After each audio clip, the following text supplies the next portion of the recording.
अस्सलाम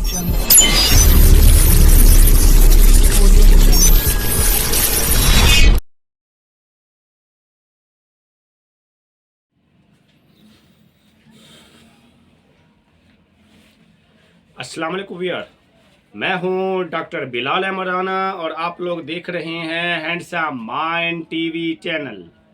मुझे उम्मीद है मेरे तमाम व्यूअर खैर वाफियत से होंगे और आज हम बात करेंगे कि वो लोग जो कि रेस्क्यू 1122 की जॉब्स का इंतज़ार कर रहे थे उनके लिए खुशखबरी की बात है कि rescue 1122 Punjab emergency service departments की जॉब्स दोबारा आ चुकी हैं। तो वो कोई भी टाइम वेस्ट किए बगैर ज़ाया किए बगैर आप फौरी तौर पे अप्लाई कर दें। आज की इस वीडियो में हम आपको वो सारा तरीक़ाकार, नंबर 1 कैसे अप्लाई करना होता है रेस्क्यू की जॉब्स में, नंबर 2 कैसे आप लोगों ने टेस्ट को क्वालिफाई करना है, रिटन टेस्ट कैसे पास करना होता है, कौन सी बातें हैं, साइकोलॉजिकल टेस्ट, साइकोमेट्रिक टेस्ट को कैसे क्वालिफाई करना होता है, कौन से टेक्निक्स हैं, फिजिकल टेस्ट को कैसे क्वालिफाई करना होता है, आपकी रनिंग और बीएमआई वगैरह कैसे कंट्रोल करनी होती है उसकी तफसील, और इसके साथ साथ इंटरव्यू आप कैसे पास कर सकते हैं वो डिटेल में आप लोगों को इन डेप्थ समझाऊंगा। और मुझे उम्मीद यही है कि जो लोग शिद्दत से इस चीज़ के लिए इंतज़ार कर रहे थे या जो लोग मुझसे राब्ते में हैं कि सर इन अगर रेस्क्यू की जॉब्स आए तो उसके लिए हमें कोई टाइम दे दें या हमें बता दें किस तरह से हम तैयारी करें, कहाँ से तैयारी करें। ठीक है, तो इस वीडियो को सुनने के बाद मुझे उम्मीद है कि आपके तमाम सवालात के जवाबात मिल जाएंगे। इसके अलावा भी अगर फिर भी किसी का इस वीडियो सुनने के बावजूद भी अगर किसी का कोई सवाल बचता है तो वो हमें कमेंट सेक्शन के अंदर आप मैसेज करके हमसे रिप्लाई ले सकते हैं और इसके साथ साथ हमारा भरपूर तावन आप लोगों के साथ रहेगा। तो आइए अब हम चलते हैं इसकी डिटेल की तरफ।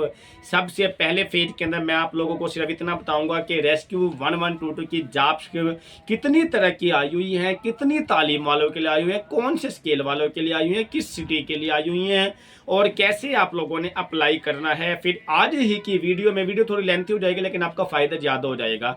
फिर आज ही की वीडियो के अंदर मैं आप लोगों को साथ में ये भी बता दूंगा जब आप लोग अप्लाई कर लेंगे तो अप्लाई करने के बाद किस तरह से आपने टेस्ट पास करने, ऐसी टेक्निक्स आपको बताई जाएंगी कि आप इजीली रिटन टेस्ट और साइकोमेट्रिक टेस्ट को पास कर सकेंगे और फिजिकल टेस्ट को पास करने से मुताल्लिक भी आपको बताया जाएगा और साथ के अंदर रिटन टेस्ट को क्वालिफाई कैसे किया जाता है वो भी बताया जाएगा। और 5वें फेज के अंदर जो Punjab emergency service department rescue 1122 के अप्रूव्ड शुदा डॉक्टर रिजवान नसीर जिसके ऊपर साइन करते हैं उनके अप्रूव शुदा कुछ सर्टिफिकेट्स मिलते हैं। वो सर्टिफिकेट्स आपको इंटरव्यू के दौरान आपकी बड़ी रहनुमाई करेंगे, उससे मुताल्लिका भी मैं आप लोगों को उसकी डिटेल भी समझा दूंगा। वो सर्टिफिकेट्स आपको ना सिर्फ इन जॉब्स के लिए फ़ायदा देंगे बल्कि हर तरह की जॉब्स के लिए फ़ायदा देंगे। तो अब मैं सबसे पहले आप लोगों को बताने लगा हूँ इसकी डिटेल जॉब्स हैं किस तरह की। सबसे पहले तो ये कि ये जॉब्स आई हैं पीटीएस पे, पंजाब टेस्टिंग सर्विस के ऊपर, और पीटीएस पे जाने के लिए कोई इतना मुश्किल तरीका कार नहीं है। आप लोग गूगल पे डायरेक्ट पीटीएस लिखें, सबसे ऊपर पीटीएस की हेडिंग आ जाती है, उसके ऊपर आप डायरेक्ट जाएंगे तो आपका जहां पे सबसे पहला ऑप्शन जॉब्स वाला पर होगा आप उसको क्लिक करेंगे। सबसे ऊपर पंजाब एमरजेंसी सर्विस डिपार्टमेंट्स के नाम से जॉब्स पड़ी है तो आप वहां पे जाके पूरी डिटेल आपको वहां से मिल जाएगी। इसके साथ साथ आपका जो पंजाब एमरजेंसी सर्विस डिपार्टमेंट्स के नाम से रेस्क्यू 1122 का ऑफिशियल पे वो वेबसाइट है तो वहां से भी डिटेल मिल जाएगी। इसके साथ साथ आप लोगों को पूरी डिटेल में आज की इस वीडियो में भी बता दूंगा ताकि हर तरह से हर मुमकिन आपके लिए आसानियां पैदा की जाए। सबसे पहले अब हम बात कर लेते हैं जॉब्स है कौन सी और किस तरह की। सब कुल ये 6 डिस्ट्रिक्ट्स में जॉब्स आई हुई हैं, नारेवाल, गुजरात, गुजरावाला, डीजी खान, इस तरीके से कुल 6 इजला हैं जहां पे जॉब्स आई हुई है। दूसरी चीज़ ये है कि इन डिस्ट्रिक्ट्स में आने से मुराद ये नहीं है कि सिर्फ ये डिस्ट्रिक्ट वाले अप्लाई कर सकते हैं बल्कि तमाम लोग अप्लाई कर सकते हैं जिनका भी डोमिसाइल पंजाब से बना हुआ है, चाहे वो बक्का से लइये से कहीं से भी, वो हर बंदा अप्लाई कर सकता है। एक चीज़। दूसरी चीज़ ये है कि आपका जो जिस सीट के लिए आपने अप्लाई करना है, ठीक है, वहाँ पे मुताल्लिका आपने क्लिक करना होता है, आपने बस फलां सिटी के लिए, तो इससे ज़्यादा कोई स्पेसिफिक काम नहीं होता लेकिन अप्लाई सारे कर सकते होते हैं। अब इसकी डिटेल्स की तरफ, सबसे पहली जो सीट्स है वो इमरजेंसी मेडिकल टेक्नीशियन की सीट्स है, 11वां स्केल है और इसके लिए 20 से लेकर 30 साल तक उम्र मांगी हुई है और इसके लिए इन्होंने कोई भी पैरामेडिकल डिप्लोमा, नर्सिंग डिप्लोमा मांगा हुआ है। अब पैरामेडिकल डिप्लोमा या फिर नर्सिंग डिप्लोमा से मुराद ये है कि कोई भी तो आपके पास पैरामेडिकल डिप्लोमा और 2 ईयर का अमूमी तौर पे होता है, BSN 4 साल होता है, ठीक होगा। डिस्पेंसर का है, लैब टेक्नीशियन का है, ऑपरेशन थिएटर असिस्टेंट का है, लैब अटेंडेंट का है, इसके साथ साथ आपका इसके साथ साथ BSN का है, फीमेल के लिए LHV का है, CNS कम्युनिटी मिडवाइफ का है, BSN नर्सिंग है। कोई भी आपके पास डिप्लोमा हो किसी भी तरह का, तो आप तमाम तरह डिप्लोमाज वाले इसके लिए अप्लाई कर सकते हैं। और इसके अप्लाई करने की लास्ट डेट 15 नवंबर 2022 है। अभी तो काफ़ी दिन पड़े हैं, तो आप इन टाइम अप्लाई कर दें तो आप लोगों को ज़्यादा फायदा हो जाएगा, ठीक है। और इसके लिए मेल फीमेल तमाम अप्लाई कर सकते हैं, ठीक हो गया। और इसके लिए मैंने आपको तालीम बता दी। स्केल इसका BPS 11 होते हैं और इनका काम होता है कि ये एमरजेंसी मैनेजमेंट संभालते हैं। मुख्तलिफ एम्बुलेंस और मुख्तलिफ बाइक्स वगैरह उन चीज़ों पर ड्यूटियाँ वगैरह लगने के बाद लोगों को एम्बुलेंस पे लगाए जाते हैं, तो वो पेशेंट को फर्स्ट एड देनी होती है सिर्फ। और तीसरी चीज़ ये कि जो प्रोग्राम है जो उसके तहत ये जॉब्स आई हुई हैं वो तहसील लेवल पे चलाने के लिए आई हुई हैं। परवेज इलाही और director general doctor Rizwan Naseer के मुश्तरका काविश है ये जो तहसील लेवल के प्रोजेक्ट्स जो रुके हुए थे तो इनको कंटिन्यू करने के लिए नए ह्यूमन रिसोर्सेज लाने के लिए ताकि तमाम तहसीलों को चलाया जाए, तो इसके लिए जॉब्स रखी जा रही है फेज़ टू फेज़। अब उम्मीद यही है कि बाकी भी तमाम जॉब्स आ जाएंगी। जिस तरह से पहली जॉब्स अभी 14 तारीख को ख़त्म हुई है, जबकि अगली जॉब्स फौरी तौर पर आ भी गई हैं, ठीक है। तो ये तमाम तर पंजाब के डोमिसाइल रखने वाले लोग इसके लिए अप्लाई कर सकते हैं। और ये मैंने एमरजेंसी मेडिकल टेक्नीशियन की डिटेल आप लोगों को बता दी। उसके बाद जो दूसरे नंबर पे है वो है CTW computer telephone wireless operator की जॉब्स BPS 11 के अंदर होती है। एक माकूल सीट्स और जॉब्स है, बहुत अच्छी जॉब्स है। सिर्फ कंप्यूटर पे बैठना होता है, कोई इतना मुश्किल काम नहीं है। और इसके साथ साथ आप लोगों के पास इंटरमीडिएट के साथ MS ऑफिस का डिप्लोमा वगैरह हो, या फिर आप लोगों के पास सेकंड डिवीजन में ICS इंटर इन कंप्यूटर साइंसेज हो, ICS हो, तब आप लोग इसके लिए अप्लाई कर सकते हैं। 20 से लेकर 30 साल तक इसकी उम्र है। वो डिस्ट्रिक्ट वाइड अप्रोक्सीमेट 30 सीट्स हैं। EMT जो एमरजेंसी मेडिकल टेक्नीशियन है उसकी कोई तकरीबन 112 सीट्स 112 सीटें हैं, जबकि जो CTW computer telephone wireless operator है वो 30 सीटें हैं लगभग के करीब। तो आपका पंजाब से जहां से भी आप ताल्लुक रखते हैं तो आप इस सीट के लिए अप्लाई कर सकते हैं CTW के लिए। अगर आपके पास मुताल्लिका तालीम ICS वगैरह पूरी है और आपकी एज 20 से 30 साल तक है तो आप इमीडिएट कोई टाइम को वेस्ट किए बगैर आप उस सीट के लिए CTW की सीट के लिए अप्लाई कर दें। तीसरी जो जॉब्स आई हुई है तो वो है मेंटेनेंस इंचार्ज के हवाले से, जिन्होंने मेंटेनेंस एंड रिपेयरिंग को देखना होता है। तो मेंटेनेंस एंड रिपेयरिंग के लिए इन्होंने मांगा हुआ है डिप्लोमा, जो कि मैकेनिकल का डिप्लोमा इन्होंने मांगा हुआ है, जो कि सेकंड डिवीजन के अंदर एक्सेप्टेबल है। तो इसीलिए जो GCT कॉलेज वाले, गवर्नमेंट कॉलेज ऑफ टेक्नोलॉजी वाले स्टूडेंट्स या टीचर जो मेरी बात सुन रहे हैं, तो इस वीडियो को मैक्सिमम जो मैकेनिकल की क्लास है उन लोगों तक फॉरवर्ड कर दें, उनके सीनियर तक फॉरवर्ड कर दें जिन डिप्लोमा आज ले लिए हैं, कि वो मेंटेनेंस की सीट के लिए फौरी तौर पर अप्लाई करें। BPS 11 की सीट एक बहुत अच्छी, बहुत माकूल, एक अच्छी तनख्वाह वाली सीट है, ठीक हो गया। तो सेकंड डिवीजन के साथ जिसने ये मैकेनिकल के अंदर जिसने डिप्लोमा किया हुआ, ये वाले लोग जिनकी उम्र 20 से लेकर 30 साल तक है तो ये इस सीट के लिए अप्लाई कर सकते हैं। इनकी भी table wise city wise detail लिखी हुई है। उसके बाद चौथे नंबर पे जो सीट्स आती हैं EMT के बाद CTW मेंटेनेंस वाली, चौथे नंबर पे आते हैं LTV यानी रेस्क्यू ड्राइवर की सीट। रेस्क्यू ड्राइवर के लिए जिसके पास मैट्रिक की डिग्री है और LTV लाइसेंस है। और अगर LTV लाइसेंस नहीं भी है तो उसका तरीक़ाकार ये है कि मैट्रिक की डिग्री इनके पास है वो आज ही अपना लर्नर लाइसेंस बनने के लिए दे दे, फौरी तौर पे आप अप्लाई कर दे, इधर से आपका लर्नर लाइसेंस बन के आ जाएगा। क्योंकि 15 तारीख आखिरी है, तो 15 दिन नवंबर के और 7-8 दिन अभी इसमें रहते हैं, तो कोई तकरीबन 22-23 दिन तो अभी ये भी रहते हैं। और उसके बाद रिटर्न टेस्ट जब तक आएगा तो तब तक आपके पास और टाइम आ जाता है, ठीक है। तो आप इमीडिएट आप इसको बनने के लिए दे दें। और साथ के अंदर जिनके पास मैट्रिक की डिग्री और LTV लाइसेंस होंगे तो वो बंदे इसके लिए एलिजिबल हैं और वो बंदे रेस्क्यू ड्राइवर की सीट्स के लिए अप्लाई कर सकते हैं। ये भी एक माकूल, एक अच्छी सीट है। इसके लिए 20 से 30 साल तक मांगे हुए BPS 4 की सीट है। उसके बाद जो नेक्स्ट जॉब है, नेक्स्ट जो सीट है वो है जी नेक्स्ट जॉब आपके पास फील्ड वर्कर के हवाले से, जिसने SSC सेकेंडरी स्कूल सर्टिफिकेट यानी जिसके पास मैट्रिक की डिग्री है और वो थोड़ा बहुत इलेक्ट्रिक के काम में, कुकिंग के काम में, इस तरह के काम में थोड़ी बहुत स्किल्स नाव हाउ रखता है, थोड़ा बहुत जानता है, तो वो फील्ड वर्कर की सीट के लिए अप्लाई कर सकते हैं। वैसे जिसने मैट्रिक की डिग्री ली हुई है तो थोड़ा बहुत एक्सपीरियंस तो वो फ़ौरन भी ले लेते हैं, कोई इतना बड़ा काम नहीं इलेक्ट्रिक और ये इन सीटों के लिए, ठीक हो गया। इलेक्ट्रिक और साथ में कुकिंग बुकिंग शुकिंग के काम के लिए वगैरह वगैरह। तो ये फौरी तौर पे मैट्रिक वाले इस सीट के लिए अप्लाई कर दें। और उसके बाद जो आखिरी सीट्स है वो सेंट्री वर्कर या फिर स्वीपर की है, ठीक हो गया। ये भी BPS 1 है। इसके लिए सिर्फ लिटरेट पढ़ा लिखा मांगे, तो जिसके पास जो भी डिग्री है तो वो सारे पढ़े लिखों में शुमार हो जाती है। जो आपके पास लास्ट स्कूल सर्टिफिकेट है वो आप लोग अप्लाई साथ में लगा दें, और लगाने के बाद आपके पास 8वीं का है ये जो भी है, ठीक है, तो वो साथ में लगाने के बाद आप लोग इस सीट के लिए, सेंट्री वर्कर या फिर स्वीपर की सीट के लिए आप लोग एलिजिबल है, आप लोग अप्लाई कर सकते हैं। ये तो था सीट्स का तारुफ। जिस तरह से मैंने बताया कि 112 सीटें हैं EMT की और फलां सीट W कंप्यूटर वालों की और मेडिकल डिप्लोमाज वालों की। अब इनमें सबसे अहम जो मैं बात बताना चाहूँगा ये है कि खुदारा जो मेरी बात सुन रहे हैं, जो मेडिकल कॉलेज वाले हैं, जैसे बखर के अंदर अहमद मेडिकल कॉलेज या यान मेडिकल कॉलेज या फिर और भी बहुत सारे मेडिकल कॉलेज हैं यहाँ पे, तो वो टीचर या स्टूडेंट्स वो इस वीडियो को ज़्यादा से ज़्यादा शेयर कर दें अपने ग्रुप्स में, ताकि तमाम लोग, मैक्सिमम लोग अप्लाई कर सके और आपके इदारों का नाम बन सके। इसके साथ साथ जो मैकेनिकल डिप्लोमाज वाले हैं, GCT कॉलेज वाले हो गए, जैसे ठीक है टेक्निकल कॉलेज वाले हो गए, तो वो भी टीचर प्लस स्टूडेंट्स, मैक्सिमम लोग स्टूडेंट्स तक ये इस वीडियो को शेयर कर दें ताकि वो लोग भी अप्लाई कर सकें। इसके साथ साथ जो कंप्यूटर साइंस से मुताल्लिक़ तालीम दिलवाने वाले बाकी तमाम तरह कॉलेज के स्टूडेंट्स और टीचर्स हैं, तो वो लोग भी इस वीडियो को ज़्यादा से ज़्यादा शेयर कर दें ताकि उनका भी फ़ायदा और भला हो सके। जितनी आप लोग आसानियाँ पैदा करते हैं अल्लाह उनकी उतनी ही आपके लिए आसानियाँ पैदा करता है। तो नेकी की और खिदमत के खल्क़ के जज्बे से आप लोग इस वीडियो को शेयर कर दें। तो ये तो था मेरा बताने का मकसद, ताकि ज़्यादा से ज़्यादा शेयर हो जाए ये वीडियो और ज़्यादा से ज़्यादा लोग अप्लाई कर सके, ताकि उसका नसीब, जो बेचारे बेरोज़गार घरों में बैठे उनको फ़ायदा मिल सके। अब हम बात कर लेते हैं सीट्स पे आपने अप्लाई कर दिया, इंतहा आसान काम है। PTS से आपने अप्लाई करना है। गूगल पे PTS लिख के PTS की और सबसे ऊपर आ जाएगा, वहाँ से PTS खोल के और सबसे ऊपर SQ इमरजेंसी डिपार्टमेंट्स की जॉब्स आई हुई है, वहाँ पे ऑनलाइन अप्लाई का ऑप्शन है, वहाँ पे जाके आप लोग अप्लाई कर देंगे। ठीक हो गया। उसके बाद आप लोगों ने अप्लाई कर दिया, तो अहम जो बात मैं आपको बताना चाह रहा हूँ आज की वीडियो में वो ये है कि आप लोगों ने अप्लाई तो कर दिया, अप्लाई तो आप किसी से भी करा लेते हैं।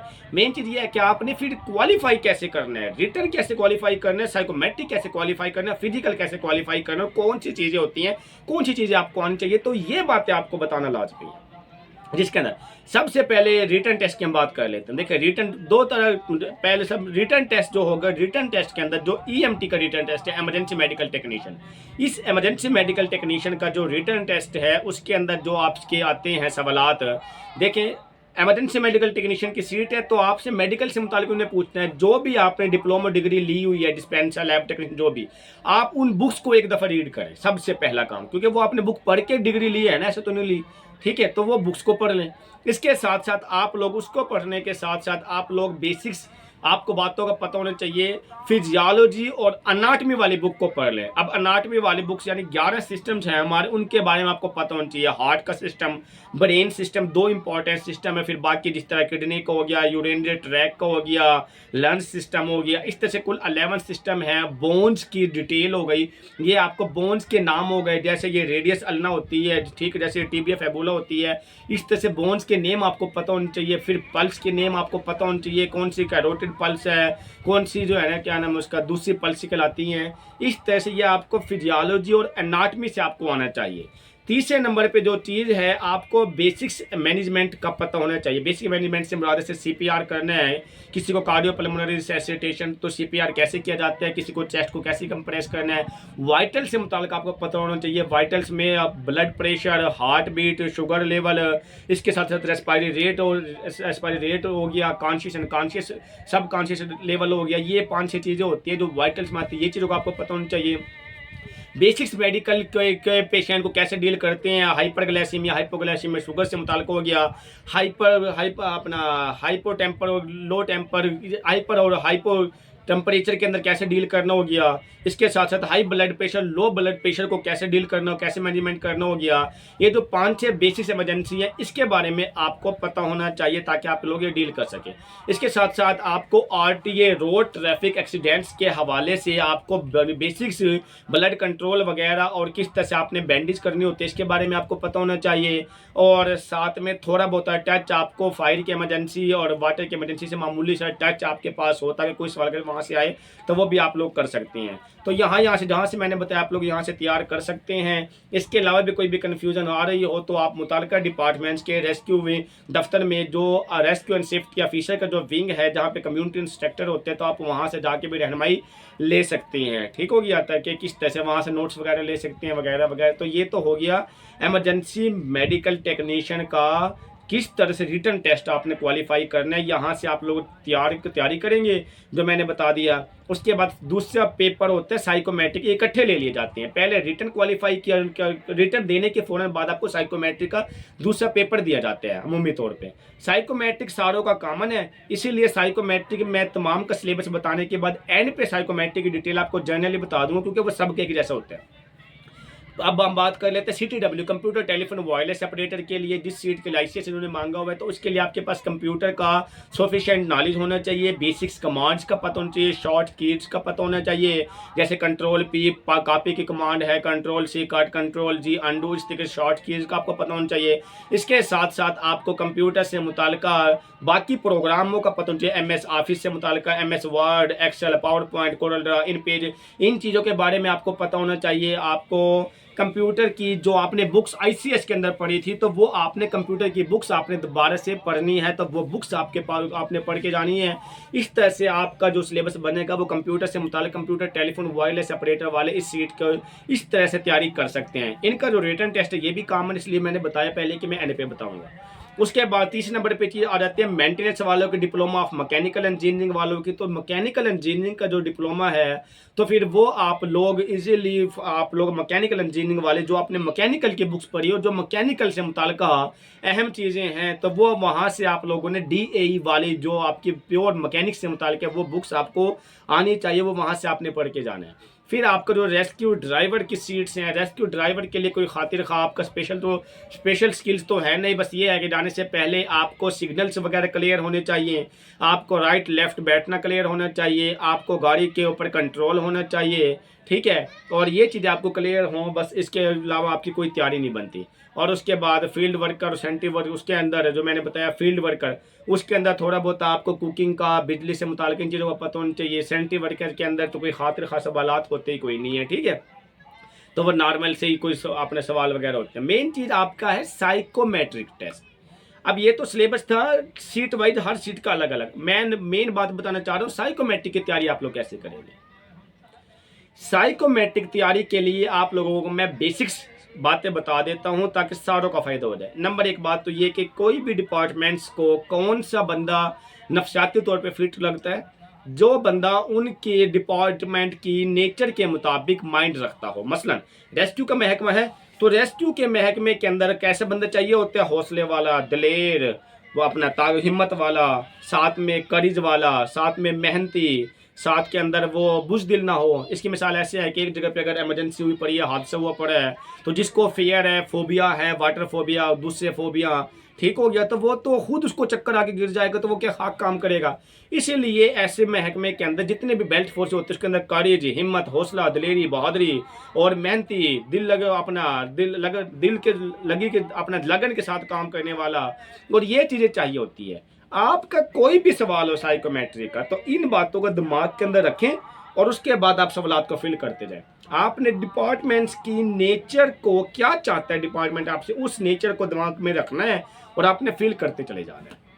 ये तो थी जनरल बात। दूसरा ये है कि पॉजिटिव रहना है, लेकिन पॉजिटिव इस तरह से रहना है कि आप हकीकत से इनकारी ना बने। बाद लोग साइकोमेट्री की गलत डायरेक्शन देते हैं जो कि इंतहाई गलत तरीक़ाकार है। अल्हम्दुलिल्लाह I have triple specialization in field of psychometric. तो मेरे पास साइकोमेट्रिक की ट्रिपल स्पेशलाइजेशन है जो मैंने की हुई हैं, इसलिए किसी गलत रास्ते की तरफ जाने के बजाय सही रास्ते का इंतखाब करें। पॉजिटिव अगर कोई बंदा आपको कहता है हर जगह पॉजिटिव रहने, तो ऐसा नहीं होता। ठीक है, बल्कि पॉजिटिव रहने से मुराद ये होता है कि आप जहाँ पे पॉजिटिव बनते हैं वहाँ पे पॉजिटिव, हकीकत से इनकारी ना करें। मसलन एक सवाल आ जाता है जी कि मैंने आज तक झूठ नहीं बोला, आप कह देते हैं यस, तो आप रिजेक्ट हो जाएंगे। ये कैसे मुमकिन है? इंसान की फितरत में शामिल है, कहीं ना कहीं किसी की जान बचाने के लिए उसको झूठ बोलना पड़ सकता है। और आज के दौर में तो एक 10वीं दफ़ा झूठ बोलते तो आप कहते हैं नहीं मुमकिन नहीं, तो गलत बोल रहे हैं ना, हकीकत से इनकार कर रहे हैं। इसके साथ साथ कोई और सवाल अगर मिसाल के तौर पर इस तरह का है, मैंने आज तक नमाज नहीं छोड़ी, क्या ये मुमकिन है? क्या आप इतने तहज्जुद गुजार हैं कि आपने कभी नमाज और आप कह देते हैं यस, तो आप हकीकत से इनकार ही कभी नहीं कर सकते। इसलिए हकीकत से इनकारी करने से पहले आप ये देख ले कोई सवाल इस नेचर को तो नहीं है कि जो कि आपको हकीकत से इनकारी की तरफ लेके जा रहा हो। पॉजिटिव तो रहना है आपने, इसमें कोई शक नहीं, लेकिन इसके साथ साथ हकीकत से इनकारी ना हो आप लोग, जो अहम बात है। अच्छा, तीसरी चीज़ जो आपको बताने की है, अब टेस्ट होते हैं मुख्तलिफ तरह के। अब मैं उन टेस्टों की डिटेल आप लोगों को बता देता हूँ ताकि आप लोगों को फ़ायदा हो जाए। पहला टेस्ट होता है TAT थमेटिक परसेप्शन टेस्ट, जिसको हम बोलते हैं। इसके अंदर कुल 20 कार्ड होते हैं जिस पे तस्वीरें होती हैं, कहानियां बनानी होती है, कहानियां लिखनी होती हैं। इंसानों की तस्वीरें होती हैं, बच्चा, मर्द, औरत वगैरह की। वो कहानियां बनाते हुए आपने कहानी में हीरो किसको कहा, कहानी को टाइटल क्या दिया और उनके दरमियान में क्या ताल्लुक शो करवाया वगैरह वगैरह। जैसे लड़के और लड़की की तस्वीर है तो वहाँ पे कभी भी उनके दरमियान में कोई ऐसी चीज़ शो ना करें कि आपके दिमाग की शिद्दत को, कोई सेक्स वाली बात शो ना करें। आप उनके लड़के और लड़की खड़े हैं तो आप अच्छा रिलेशन भी तो बता सकते हैं, आप मियाँ बीवी का रिश्ता बता सकते हैं, आप बहन भाई का रिश्ता बता सकते हो। तो लाजमी है आपने कोई और रिश्ता उसको देना है, तो आपने यहाँ पे पॉजिटिव रहना है, यहाँ ऐसी जगह पॉजिटिव रहना है। तो कहानियां लिखनी होती है, वो कहानियों से आपको असेस किया जाता है। जो आप कहानियों के अंदर जिस तरह के ख्यालात बताते हैं ना हीरो के से मुताल्लिक, जैसे एहसास बताते हैं, इनफैक्ट वो आपकी अपनी पर्सनैलिटी होती है, तो ऐसे जज किया जाता है। उसके बाद TAT के बाद RSB होता है, रॉटन इनकम्प्लीट सेंटेंस, ब्लैंक अधूरे फिक्रात फिल करने होते हैं। जैसे आई लव स्पेस खाली जगह आपने फिल करना है, आई लाइक स्पेस आपने खाली जगह फिल करना है। तो वहाँ पे नॉर्मल वर्ड्स को लगाएं, ऐसे वर्ड्स को ना लगाएं जो आके आपकी शिद्दत को शो करता हो। मिसाल के तौर पे आप अपने मजहब की बात ना करें, आई लव के आगे आप ये ऐसे तो कह सकते हैं इस्लाम, चलो वो तो समझ में आता है, लेकिन आप ऐसे ना कहें I love Deobandi, I love Barelvi. इसका मतलब आप शिद्दत पसंद है, आप फिर वारियत के अंदर पड़े हुए हैं। ठीक होगा, आप जनरल बातें लिख दे, आई लव बुक्स रीडिंग, ठीक है। तो जनरल बातें लिख के बहुत ज़्यादा हाइपर होके ना लिखे। तो ये मिसाल थी RISB के हवाले से। एक होता है WAT test, word association test, जिसके अंदर एक लफ्ज़ों की लिस्ट होती है और आपने उस लफ्ज़ों के साथ साथ जवाब देने होते हैं। जैसे कुर्सी, वो खाली जगह होता है, आपने जवाब लिखना होता है वहाँ पे एक लफ्ज़ से ही, ठीक है। तो वहाँ पे भी कॉमन से वर्ड्स लिखे, कुर्सी है मेज लिख दे, रिश्ता है प्यार लिख दे, दिन है शाम लिख दे। कोई ऐसा यूनिक वर्ड ना लिखे जो कि बेहुदा किस्म का लगे। तो जैसे माँ, आप बच्चे ने लिख दिया खून, तो कितना बेहुदा किस्म का अपना जो जवाब है उसका। तो इस तरह से भी आपकी पर्सनैलिटी जज होती है। फिर एक टेस्ट होता है WAT के बाद HTP का, आपने कुछ तस्वीरें बनवानी होती हैं घर की, दरख्त की, पर्सन की, या 3 या गुड इनफ टेस्ट हो सकते हैं कि आपने मर्द की, औरत की और कोई एक अपनी पसंद की तस्वीर बनानी होती है। तो फिर आप कैसे बनाते हैं वो तस्वीरें, वहाँ से आपकी पर्सनैलिटी जज होती है। मतलब एक बंदा मर्द औरत की तस्वीर बना रहा है, औरत के बार बार कोई ऐसे सेक्सुअल ऑर्गन को बना रहा है, इसका मतलब ये है कि वो मेंटली तौर पर अपसेट है इस हवाले से, तो वो रिजेक्ट हो सकते हैं। तो आपने जनरल बातें, जनरल डायग्राम सब बना दे, बस इतने ज़्यादा टेंशन और डिटेल में ना जाए। यहाँ से आपकी हैंड राइटिंग चेक नहीं होती बल्कि आपके माइंड चेक हो रहा होता है, दोनों बातों में फ़र्क है। उसके साथ जो आजकल ज़्यादा आ रहे हैं, ये तो जनरल इंट्रोडक्शन था साइकोमेट्रिक टेस्ट के हवाले से, जो आजकल ज़्यादा आ रहे हैं वो आजकल ज़्यादा आ रहे हैं लिकरेट स्केल वाले सवाल साइकोमेट्रिक के अंदर। लिकरेट, मैं अहम बात भूल जाऊँगा यहीं पर मैं बता दूँ, वो ये कि लोग समझते हैं साइकोमेट्रिक आसान है, रिटर्न मुश्किल है। नहीं, साइकोमेट्रिक में सबसे ज़्यादा बच्चे फेल हो रहे हैं, रिटर्न क्वालिफाई कर जाते हैं। साइकोमेट्रिक में 4-4 सालों से मैंने देखा फेल हो रहे हैं, इसलिए साइकोमेट्रिक को नॉन सीरियस ना लें। अगर फिर भी किसी बात की समझ नहीं आती तो फिर आप लोग हमारे कमेंट सेक्शन में जाके आप हमसे सवाल जवाब करके पूछ सकते हैं। चलें अब बात की तरफ वापस आते हैं। आजकल जो टेस्ट चल रहा है वो चल रहा है जी हमारे पास लिकरेट स्केल, 5 पॉइंट लिकरेट स्केल, जिससे मुराद ये है कि शुरू में एक बयान होता है स्टेटमेंट, एंड पे 5 सवाल उसके ऑप्शन होते हैं। जैसे मेरे लिए दोस्त हैं, एंड पे 5 ऑप्शन, पसंद, नापसंद, शदीद नापसंद, मुतजबसंद, यानी लाइक, डिसलाइक, स्ट्रांगली डिसलाइक और न्यूट्रल। ये 5 चीज़ें होती है। अब एंड पे आपने 5 में से कोई एक ऑप्शन देना होता है। आप कोशिश ये करेंगे अगर ऐसा आ जाए, जो कि आजकल ऐसे ही आ रहे हैं, लिकरेट स्केल वाले पूछे जा रहे हैं, अगर कोई ऐसा आ जाए तो फिर ऐसी सूरत हाल के अंदर आप लोगों ने स्ट्रांगली वाले लफ्ज़ों को ज़्यादा टिक ना करें। स्ट्रांगली के लफ्ज़ यानी शिद्दत वाले लफ्ज़ को ज़्यादा टिक ना करें, बहुत ज़्यादा लफ्ज़ों को टिक ना, बहुत ज़्यादा जिसमें लफ्ज़ लगे वो वाला टिक ना करें। इससे मतलब आपके दिमाग की शिद्दत है कि लाइक, डिसलाइक, स्ट्रांगली लाइक, अब हद से ज़्यादा लाइक ना करें। जब लाइक लिखते काफ़ी है, स्ट्रांगली डिसलाइक, हद से ज़्यादा डिसलाइक, नफरत, ऐसा ना करें। आप कोशिश ये करेंगे बस लाइक और डिसलाइक, लाइक पसंद, नापसंद, पसंद नापसंद, पसंद नापसंद, ज़्यादातर जवाब इन्हीं में से देने की कोशिश करें। इससे ये शो होगा कि आपके दिमाग में इंटेंसिटी नहीं है, शिद्दत नहीं है। ठीक हो गया। इसके साथ साथ जो अहम बात बताने की है वो ये है कि किसी सवाल में आप फंस जाते हो और आप कहते हो इस सवाल का जवाब तो अगर मैंने कुछ भी लगाया तो काम ख़राब हो जाएगा, लाइक भी नहीं लगा सकता, डिसलाइक भी नहीं लगा सकता, तो फिर ऐसे सवाल का क्या करेंगे? ऐसे सवाल को उठा के आपने न्यूट्रल कर दें, मुतज़ब्ज़ब कर दें। मुतज़ब्ज़ब या फिर न्यूट्रल का मतलब होता है कि मैं इस पे बारे में कोई राय नहीं देता, कोई कमेंट नहीं देता, तो फिर वो आपके सवाल को ज़्यादा कंसीडर नहीं किया जाता। लेकिन सारों को भी ना कर दें, सारों को कर दिया तो फिर भी आप बुज़दिल श्योर हो गए। यानी जो ज़्यादातर सवाल 5, 7, 10 लगते हैं आपको कि ये सवालों में मैं साइकोमेट्रिक में फेल ना हो जाऊँ, ऐसा कोई सवाल लगता है, तो फिर आप वहाँ पे न्यूट्रल यानी मुतज़ब्ज़ब कर दें। तो जितने आपके मुतज़ब्ज़ब न्यूट्रल हो गए वहाँ से आप वैसे बच जाएँगे। जो आपके स्ट्रांगली वाले हो के वहाँ से आपके असेस होने के चांसेस ज़्यादा है, वो आपको ख़राब कर सकते हैं, वहाँ से आप साइकोलॉजिकली अनफिट हो सकते हैं। तो ये तो थी जनरल बातें साइकोलॉजिकल टेस्ट को क्वालीफाई करने के हवाले से। तो अब मुझे उम्मीद है कि साइकोलॉजिकल टेस्ट आपने सुन लिया, तो इस तरह से आपने साइकोलॉजिकल टेस्ट को पास करना है। अब हम बात तीसरी तरफ आ जाते हैं। जब आपका रिटन हो गया, साथ में साइकोमेट्रिक का पेपर आ गया, आपने वो दोनों दे दिए, उसके बाद आ जाता है जी आपके पास नेक्स्ट जो फेज है वो है फिजिकल का, जिसका रिटन साइकोमेट्रिक पास होता है, रोल नंबर स्लिप दोबारा से अगली आ जाती है और वो पास का उसके पास मैसेज और पीटीएस पे लिस्ट अपलोड हो जाती हैं। तो आपका अगला होगा फिजिकल का। फिजिकल में के अंदर कौन कौन चीज़ें आती हैं? नंबर 1, आपका कद 5 फुट 6 इंच होना चाहिए।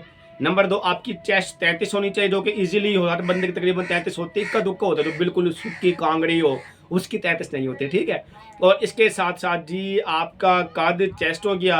हाँ, 1 माइल आपने अप्रोक्सीमेट 10 मिनट के अंदर 1 माइल करना होता है। 10 मिनट के अंदर 1 माइल से मुराद ये है कि तकरीबन 1.5 किलोमीटर राउंड अबाउट बनता है। वो आप माइल कैलकुलेटर मोबाइल पे लगा के और आप भागना शुरू कर दो और आप चेक करें कि आप 1 मील के अंदर 10 मिनट के अंदर 1 मील पास कर लेते हैं कि नहीं कर लेते। इसके अलावा भी ये परेशानी वाली बात नहीं होती। मसलन कैसे, जब आपका रिटर्न और वो पास हो जाएगा तो उसके बाद आप 10-12 दिन की प्रैक्टिस कर लें, सुबह सुबह निहार में उठ के रनिंग करें, तो आप 10 दिन भागने से आप इजीली क्वालिफाई कर जाते हैं। बहुत आसान है, ठीक हो गया। तो ये हो गया रनिंग को क्वालिफाई करने का तरीक़ाकार।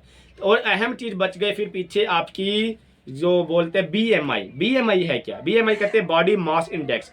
अब बॉडी मास इंडेक्स के अंदर आपका वेट, आपकी हाइट, दोनों चीज़ों के कंट्रास्ट को मिला के चेक हो रहा होता है, जो कि गूगल पे बीएमआई कैलकुलेटर लिखे तो वहाँ से भी चेक हो जाती है।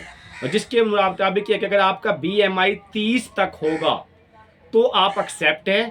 अगर आपका बीएमआई 30 से ज़्यादा निकल आया तो फिर आप एक्सेप्ट नहीं, आप फिजिकल अनफिट हैं। अब बीएमआई का कैसे पता चलता है, मैं आपको कैलकुलेटर फार्मूला तरीक़ाकार बता देता हूँ। इसके लिए नंबर 1, आपको आपकी हाइट का पता हो, आपकी हाइट कितने, 5 फुट 6 इंच से कम ज़्यादा है। नंबर 2, आपको आपके वेट का पता हो कि आपका वज़न है कितना। सबसे पहले आप अपने हाइट को फीट से सेंटीमीटर में कन्वर्ट कर लें। गूगल पे लिखे, मैं जैसे मेरी हाइट है 5.6, तो मैं 5.6 फीट इन सेंटीमीटर लिखता हूँ, तो नीचे मेरे पास नंबर आ जाते हैं 171.67, इस तरह कुछ। इसका मतलब ये सेंटीमीटर के अंदर मेरी हाइट है। सेंटीमीटर के अंदर हाइट लिखने के बाद फिर आप दोबारा से गूगल पे लिखे बीएमआई कैलकुलेटर। बीएमआई कैलकुलेटर ऊपर टॉप पे दूसरे नंबर पे निकल आता है। बीएमआई कैलकुलेटर पे जाके आप अपनी हाइट लिख दें, 100 सेंटीमीटर वाले 161 या जितनी बनती थी वो सेंटीमीटर वाली लिख के हाइट, उसके साथ आप अपना वेट लिख दें कि आपका वजन कितना है उसके अकॉर्डिंग। ठीक हो गया, आपका हाइट हो गया आपका फुट से सेंटीमीटर के अंदर, दूसरी चीज़ आपका वेट हो गया। ठीक है, ये दो, और एक और चीज़ है जो कि नॉर्मली वजन हो गया आपका, वेट, हाइट, और एक चीज़ और मेरे माइंड के अंदर आ रही है। खैर, वो जब आप बीएमआई कैलकुलेटर निकालेंगे तो उसके ऊपर इजीली वो 3 चीज़ें मांगते हैं, तो भी सिर्फ वेट ही, सिर्फ आपको सेंटीमीटर को फीट को सेंटीमीटर में बदलने मुश्किल काम होते हैं अपनी हाइट को।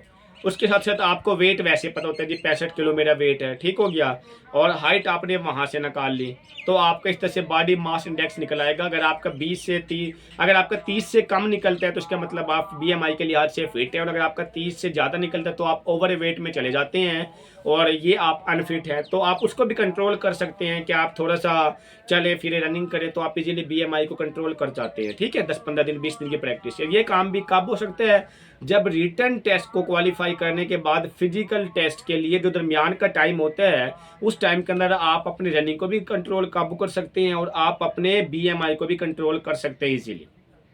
जब आपका ये भी पास हो गया, फिजिकल आपने दे दिया, फिजिकल पास करने के बाद आप लोगों का अगला जो लास्ट प्रोसेस है वो ठोकर न्याज बेग हेड ऑफिस लाहौर आपका इंटरव्यू ऑन होता है।